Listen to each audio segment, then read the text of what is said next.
dalam upaya mencopot Anda, siapa orang yang paling bertanggung jawab atas pencopotan tersebut menurut Anda? Dua, Siapa? Amin Rais dan Megawati. Kalau memang Megawati dan Amin Rais dianggap orang yang paling bertanggung jawab atas pencopotan Anda, apakah Anda dendam sama mereka? Nah, ngapain dendam Mama Amin? Artinya Gus Dur sudah melupakan itu, sudah memaafkan. Maafkan, lupa sih enggak. Pernahkah setelah peristiwa ini, apakah itu Megawati atau Amin Rais datang ke Anda untuk meminta maaf? Enggak ada. Mereka merasa dirinya benar, ya sudah. Besok-besok akan terbukti oleh bangsa ini sendiri.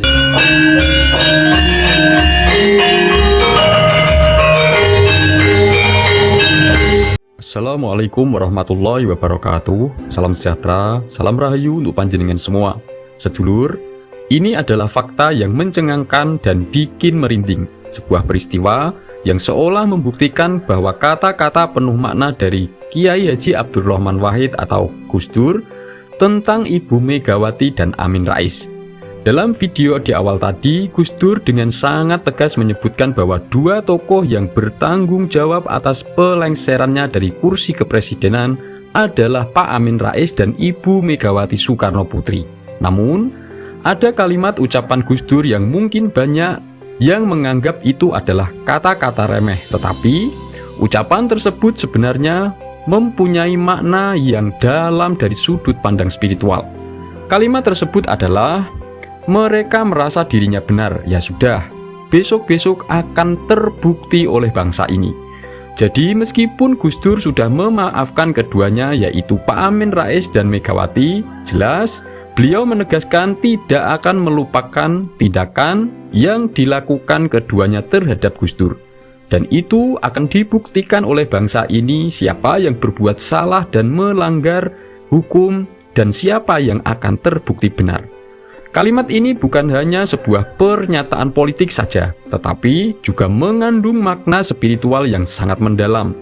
Ucapan Gus Dur tersebut secara tidak langsung mencerminkan bahwa beliau sangat yakin dan percaya bahwa bangsa Indonesia pada akhirnya akan menyadari dan membuktikan siapa yang benar dan siapa yang salah.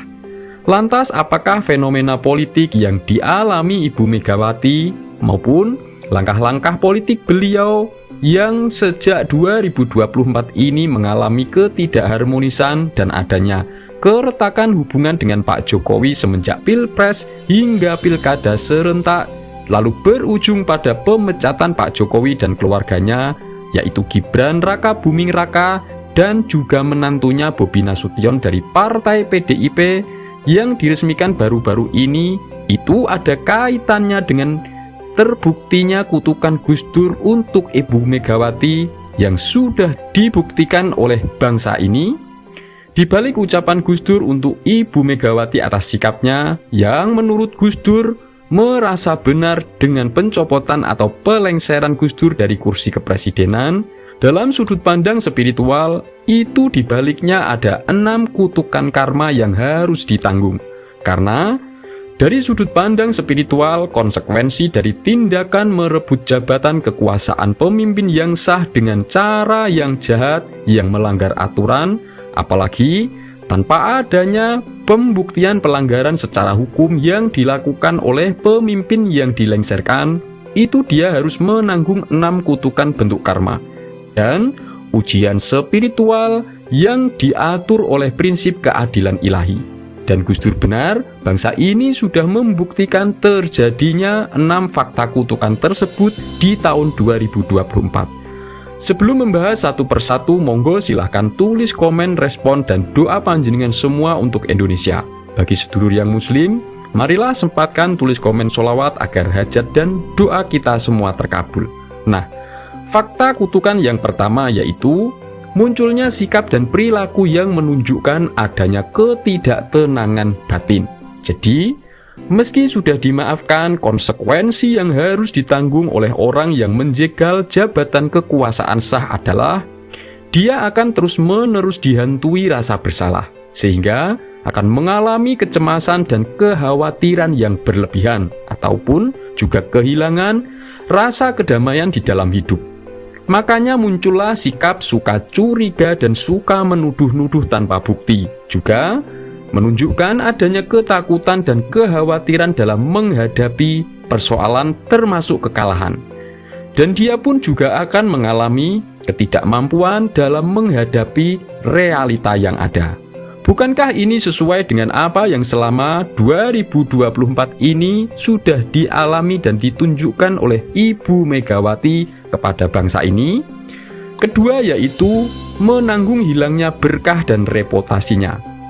Dalam banyak tradisi spiritual, merebut kekuasaan secara tidak sah adalah bentuk adanya dosa besar, dan akibatnya pelaku akan kehilangan keberkahan dalam hidup.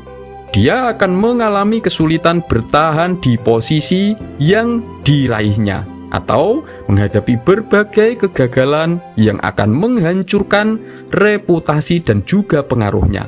Nah, bukankah menurut panjenengan setelah adanya Pilpres dan Pilkada serentak di 2024, hal ini juga sudah dialami oleh Ibu Megawati? Ketiga yaitu merasakan karma yang sepadan. Dalam pandangan seperti ajaran agama Hindu maupun Buddha dan juga dalam spiritual Jawa, tindakan melawan keadilan dan merebut hak maupun jabatan orang lain itu pasti akan memunculkan karma buruk yang akan dirasakan dalam kehidupan. Bisa berupa penderitaan, mendapatkan ketidakadilan yang dialami balik, atau melakukan pengulangan siklus kesalahan. Nah, bukankah selama di 2024 ini, Ibu Megawati juga sering menunjukkan bahwa beliau merasa diperlakukan tidak adil? Bukankah dia pun juga mengulang siklus kesalahannya terhadap Gus Dur dengan merebut kekuasaan Pak Jokowi ketika menjabat dengan cara berupaya untuk mengendalikan dan menyetirnya, padahal hal itu bukanlah haknya meskipun dia adalah ketua partainya. Lalu yang keempat adalah dia menanggung kutukan sosial dan sejarah. Jadi, meskipun tindakannya sudah dimaafkan secara pribadi, tindakan itu bisa tetap dikenang sebagai catatan buruk dalam sejarah. Dan kutukan ini akan membentuk warisan nama buruk, kebencian publik, bahkan doa-doa dari orang yang menjadi korban yang tetap memohon keadilan kepada Tuhan. Diakui atau tidak, bukankah fakta ini juga sudah terjadi? Kelima yaitu menanggung kehidupan yang rapuh. Sudah terbukti di banyak kisah yang menunjukkan bahwa orang yang pernah meraih kekuasaan dengan cara licik, mereka akan menanggung kehidupan yang tidak stabil, baik secara politik, pribadi, maupun emosional. Dia pun pasti akan menghadapi pemberontakan, pengkhianatan, dan kehilangan dukungan yang memaksa mereka hidup dalam ketakutan. Nah, bukankah kekalahan tokoh-tokoh yang didukung oleh Ibu Megawati pada Pilpres maupun Pilkada serentak 2024 adalah sebuah bukti rapuhnya pengaruh politik Megawati? Bukankah langkah pemecatan Megawati terhadap Pak Jokowi dan keluarganya baru-baru ini pun adalah karena dia merasa dihianati dan menganggap Pak Jokowi sebagai pembangkang dan melakukan pemberontakan? Nah, keenam, yaitu ujian berat pada akhir usia atau di masa tua. Dalam agama Islam maupun Kristen, merebut hak jabatan secara tidak sah itu dianggap sebagai dosa yang sangat besar. Meskipun si pelaku sudah dimaafkan seperti sikap Gus Dur yang tetap berhubungan baik dengan Ibu Megawati. Tetapi selama kesalahan dan dosa tersebut belum dia tebus, maka pasti dia akan menanggung ujian-ujian yang sangat berat yang akan menyusahkan hidupnya di usia tua. Entah itu susah akibat karena jabatan maupun karena urusan politik. Padahal bukankah seharusnya di usia tua adalah masa untuk pensiun dan menikmati hidup dengan santai, bermain bersama anak cucu seperti Pak Jokowi dan Pak SBY? Tetapi itulah fakta yang terjadi sekarang yang dialami oleh Ibu Megawati. Semoga ini bermanfaat. Wassalamualaikum warahmatullahi wabarakatuh.